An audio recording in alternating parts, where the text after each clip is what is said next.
রক্ত যেমন জীবন বাঁচায়, রক্ত তেমন জীবন কেড়ে নেয়। অতএব ভুল রক্ত, ভুলভাবে রক্ত দেওয়া, এই কাজগুলো না করে বরং সঠিকভাবে আপনি রক্ত পরিসঞ্চালন বিশেষজ্ঞের কাছে আসুন। আমরা দেখি, কারণ দেখি, প্রয়োজন দেখি। যদি কারো রক্তপাত হয়, শরীরের 30% রক্ত যদি তার পড়ে যেয়ে থাকে, যেমন ধরেন রোড ট্রাফিক অ্যাক্সিডেন্ট অথবা কোনো অপারেশন, ইনজুরি, সেই ক্ষেত্রে আমরা রক্ত দিতে বলি।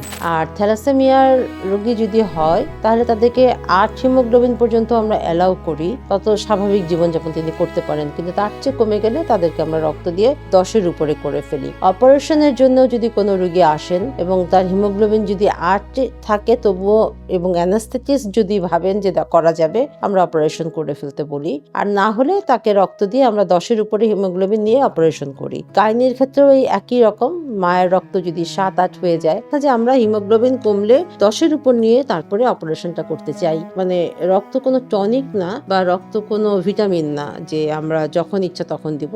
রক্তের যৌক্তিক ব্যবহার নিশ্চিত করা এবং নিরাপদ রক্ত পরিসঞ্চালন করাটা খুবই জরুরি, এবং এই কারণে আমরা যখন তখন যত্রতত্র রক্ত দিতে নিষেধ করি। রক্ত দেওয়ার যদি যৌক্তিক কোনো কারণ থেকে থাকে তখনই কেবল রক্ত পরিসঞ্চালন করতে হয় বা করা হয়।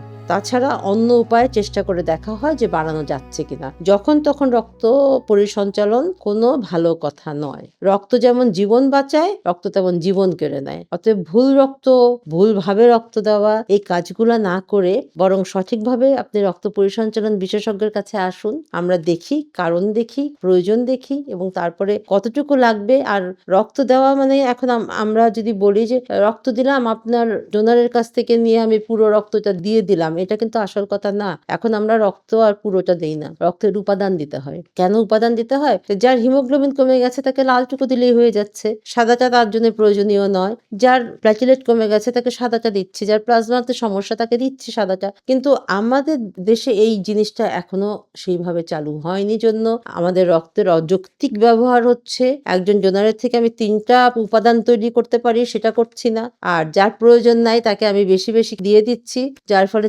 তিনিও অনেক কিছু বিরূপ প্রতিক্রিয়ার শিকার হচ্ছেন। আমাদের এই ভ্রান্ত ধারণা থেকে বের হয়ে আসতে হবে যে রক্ত মানে পুরা রক্ত দিয়ে দেওয়া না, রক্তের উপাদান তৈরি করে রক্ত দিতে হয়। আর কেন দিতে হয় এটাও বলি। ধরেন একজনের হিমোগ্লোবিন বাড়াতে হবে, আমি যদি আপনার রক্তে আমাদের কি থাকে, কণিকা থাকে এবং জলীয় অংশ থাকে। এই জলীয় অংশ এবং এই রক্তটা মিলে পুরো রক্ত। আমরা যখন এটা মেশিনের মাধ্যমে আলাদা করছি তখন লাল অংশ আলাদা হচ্ছে, সাদা অংশ আলাদা হচ্ছে। এই লাল অংশের ঘনত্বটা অনেক বেশি থাকছে, এটা যে হিমোগ্লোবিনটা খুব সহজেই বাড়িয়ে দেয়। যদি উদাহরণ দিয়ে বলি যে শরবত এবং চিনির শিরা, যদি রুহ আফজার শরবত আপনি খান, তাহলে রুহ আফজার শরবতটা এরকম, ওর মধ্যে চিনি আছে, পানি আছে, সব আছে, আপনার পেটটা তো ভরে গেল। আপনি যদি শিরা একটু খান, শিরাতে খালি অল্প চিনি, এত চিনি কিন্তু ঘনত্ব বেশি। অতএব এটা সহজেই আপনার ব্লাড সুগারটাকে বাড়িয়ে দিচ্ছে যদি আপনার ব্লাড সুগার কমে যেয়ে থাকে। এই উদাহরণটা এই জন্যই দিলাম যে আমাদের ভ্রান্ত ধারণাটা থেকে বের হয়ে আসতে হবে।